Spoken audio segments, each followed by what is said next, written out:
Friends, ఇప్పుడే అందిన వార్త. భారీగా తగ్గిన గ్యాస్ రేట్, కేంద్రం ఆదేశాలు జారీ. ఈ విషయాలన్నీ తెలుసుకునే ముందు వీడియోని పూర్తిగా చూడండి, అప్పుడే మీకు పూర్తిగా అర్థమవుతుంది. అదేవిధంగా చాలామంది సబ్స్క్రైబ్ చేసుకోకుండా వీడియోని చూస్తున్నారు. దయచేసి సబ్స్క్రైబ్ చేసుకోండి. సబ్స్క్రైబ్ చేసుకోవడం వల్ల నేను చేసే ప్రతి వీడియో అప్డేట్ మీకు ముందుగానే నోటిఫికేషన్ రూపంలో వస్తుంది. అదేవిధంగా లైక్ చేయడం మర్చిపోతున్నారు. దయచేసి లైక్ చేయండి. లైక్ చేయడం వల్ల ఇటువంటి ఇంపార్టెంట్ ఇన్ఫర్మేషన్ చాలామందికి రీచ్ చేసిన వాళ్ళు అవుతాం. ఇక లేట్ చేయకుండా వీడియోలోకి వెళ్ళిపోదాం. లోక్సభ ఎన్నికల చివరి దశ ఓటింగ్ ప్రారంభానికి ముందు ఎల్పీజీ సిలిండర్ వినియోగదారులకు గొప్ప బహుమతి లభించింది.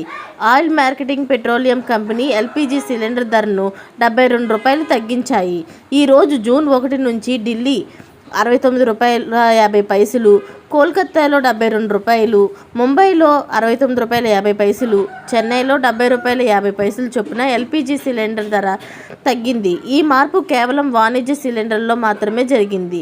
డొమెస్టిక్ ఎల్పీజీ సిలిండర్ పాత ధరకే అందుబాటులో ఉంటుంది. 2024 లోక్సభ ఎన్నికల చివరి దశలో 7 రాష్ట్రాలు, 1 కేంద్రపాలిత ప్రాంతాల్లోని 57 స్థానాలకు ఈ రోజు జూన్ 1వ తేదీన ఓటింగ్ ప్రారంభం కానుంది. ఇంతకు ముందే కూడా 19 కిలోల వాణిజ్య సిలిండర్ వినియోగదారులకు శుభవార్త వచ్చింది. ఈ రోజు నుంచి ఈ బ్లూ సిలిండర్ ఢిల్లీలో ₹1745.50కి బదులుగా ₹1676 అందుబాటులోకి వస్తుంది. కోల్కతాలో నేడు ఎన్నికల రోజు సిలిండర్ను ₹1787 పొందుతున్నారు. గతంలో ఇక్కడ వాణిజ్య సిలిండర్ $1859కి లభించేది.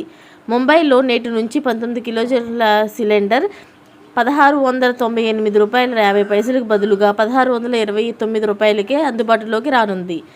కాగా చెన్నైలో ఇప్పుడు ₹1911కు బదులుగా ₹1840.50కి అందుబాటులో ఉంది. ఇలాంటి లేటెస్ట్ అప్డేట్స్ అన్ని మీరు ముందుగానే పొందాలి అనుకుంటే ఛానల్ని సబ్స్క్రైబ్ చేసుకోండి. అలాగే పక్కనే ఉన్న గంట సింబల్ని క్లిక్ చేయడం మర్చిపోకండి. Thanks for watching friends.